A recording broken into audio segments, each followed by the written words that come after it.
Hi! Tara, samahan niyo ako magluto ng sardinas at pechay. Nag-crave kasi ako ng ganitong ulam lang. Simple lang. Tara, gigisahin na natin ang sibuyas. Ayan.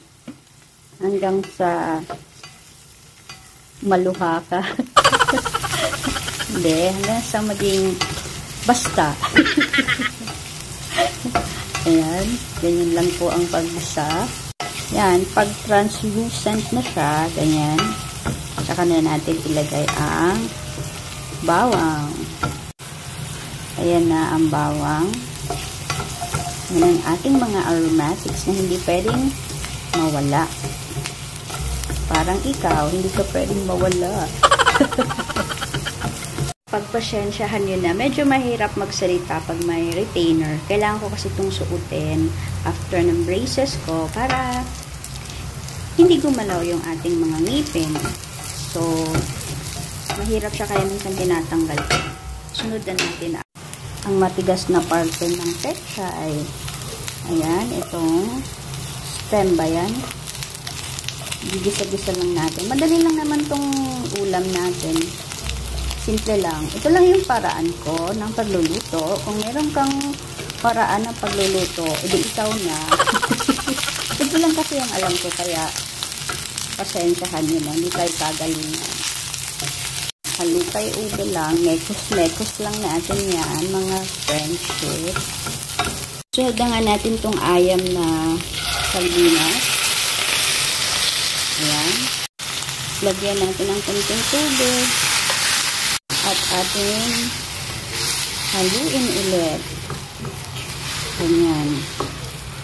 Gusto ko matubig dito kaya dagdagan natin.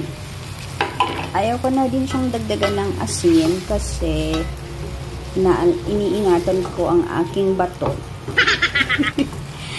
Wala lang. Ayaw ko lang maalat. Lagyan natin ng paminta. Haluin ulit. Wala, gusto ko lang ng ganitong ulam ngayon. Nag-crave ako. Takpan muna natin sandali. Itong sardinas na to, parang meron siyang manok. Ay, manok din siya. Ang hirap magpaka-chef kasi napapabagal lang iyong pagluluto. Hindi gaya ng hindi ka nag-video.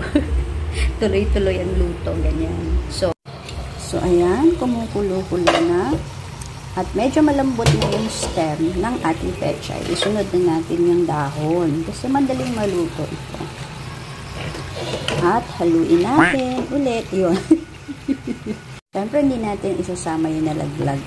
Ayan. Halo-halo. Ayan. Halo-halo lang. Medyo luto na yung ating yung dahon. Takpan lang natin siya ulit.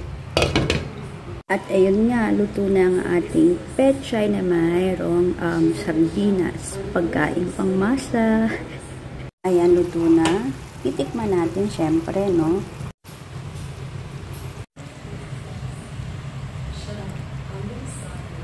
Sabaw palang ulam na. Tara, kain tayo. Pananghalian ko po pala yan. Hindi kumakain ng aking mga kasama dito sa bahay. Ako lang po ang kumakain ng sardinas. Yun lang. Salamat sa panonood.